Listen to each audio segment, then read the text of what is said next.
Hello friends, welcome to food flavour. आज मैं लेकर आई हूँ सिंधी चावल कचरियों की परफेक्ट रेसिपी।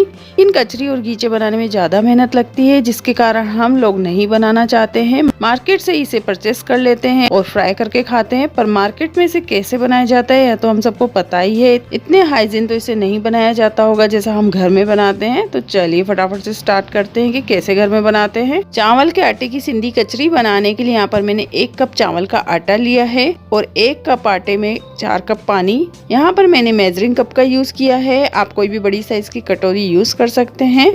अब सबसे पहले कढ़ाई में 4 कप पानी डाल देते हैं। जिस भी कढ़ाई में या बर्तन में आप इसे बनाएं तो वह मोटे तले की होनी चाहिए। पतले तले के बर्तन में बनाओगे तो बैटर जल जाएगा और नीचे से चिपक जाएगा, बैटर खराब हो जाएगा।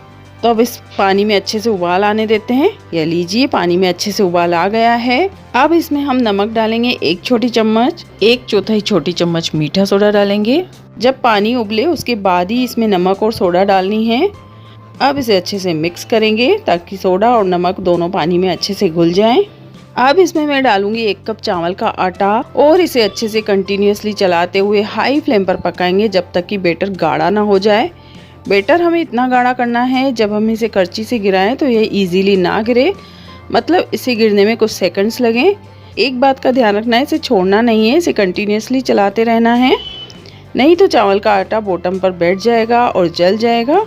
यह देखिए, इसमें लम्स पड़ रहे हैं ना, बस इसे ऐसे ही चलाते रहेंगे और इन लम्स को ख़त्म करते रहेंगे ताकि एकदम स्मूथ बैटर हमारा रेडी हो जाए। अब गैस की फ्लेम लो कर देंगे और इसे 5 मिनट के लिए कवर कर देंगे ताकि अच्छे से कुक हो जाए। अब 5 मिनट के बाद देखिए अच्छे से पक गया है। यह देखिए बैटर कितना गाढ़ा हो गया है, आप देख सकते हैं धीरे धीरे गिर रहा है, मतलब 2 से 3 सेकंड लग रहे हैं इसको गिरने में। बस ये परफेक्ट कंसिस्टेंसी है। अब गैस की फ्लेम को मैंने ऑफ कर दिया है। इसमें डाल देंगे आधी छोटी चम्मच जीरा। अब इसे अच्छे से मिक्स कर देंगे।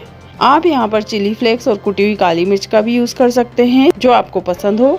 अब आप इसे ठंडा करने के लिए गीला कपड़ा, मतलब निचोड़ा हुआ गीला कपड़ा लगाकर इसे कवर कर दीजिए। यह अंदर से और अच्छे से पक जाएगा। यह जितना अंदर से अच्छे से पकेगा तो कचरी उतनी ही अच्छी फूलेगी। अब हमें बैटर को आधा ठंडा करना है, यानी कि 50% ठंडा हो जाएगा, उसके बाद ही हम कचरियाँ बनाएंगे। आज कचरियाँ बनाने के लिए पाइपिंग बैग का यूज कर रही हूँ, जो केक की आइसिंग के लिए यूज होता है ना, बैग और नोजल, बस वही यूज करेंगे। अब जो बैटर है वह 50% ठंडा हो गया है, तो इस तरीके से बैटर को फिल कर रही हूँ मैं पाइपिंग बैग में। तो यहाँ पर मैंने बड़ी सी प्लास्टिक की शीट ली है, इसे साफ करके और इस पर ऑयल ग्रीस कर लेंगे ताकि कचरियाँ सूखने के बाद आसानी से निकल जाएंगी। और अब हम फटाफट से कचरियाँ बनाएंगे। अब इसे धूप में बिछा देंगे और इस तरीके से जितनी बड़ी कचरी बनानी है उतना इसे प्रेस करके और ऊपर उठाएंगे।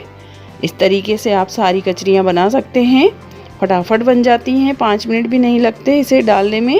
और इस तरह से सारी कचरियाँ तैयार कर लेंगे। और हाँ, जब भी कचरियाँ बनाएं धूप तेज़ होनी चाहिए, कम धूप में या छाँव में कचरियाँ नहीं बनेंगी, इसे धूप लगाना बहुत ही ज़रूरी है। आप हाथों से भी बना सकते हैं, बट वो शेप नहीं आती। इससे सारी कचरियाँ एक जैसी परफेक्ट बनेंगी और इससे कचरी बनाने में टाइम भी कम लगता है।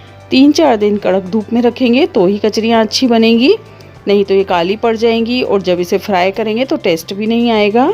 अप्रैल से मई जून तक का सीजन परफेक्ट होता है कचरियाँ बनाने में, कड़क धूप होती है। अब एक दिन इसे पूरा धूप दिखानी है, इसे पलटना नहीं है। अब दूसरे दिन हम इसे पलटेंगे, दूसरी साइड से धूप दिखाएंगे और इसके बाद 2 दिन और धूप दिखाएंगे ताकि कचरियाँ अंदर तक सूख जाएं। ये मोटी होती है तो सूखने में थोड़ा टाइम लगता है। अब देखिए सेकेंड डे मैंने इसे पलट दिया है। एक तरफ से आपको सूखी दिख रही है, एक तरफ से गीली। इसके 2 दिन बाद देखिए एकदम परफेक्ट सूख गई हैं, अंदर से और बाहर से, सब तरफ से। अब यहाँ पर ऑयल गरम किया है मैंने, तेज धुएंदार गर्मा गर्म तेल में यह कचरियाँ हाई फ्लेम पर फ्राई कर रही हूँ। देख सकते हैं अपनी साइज से डबल हो गई है।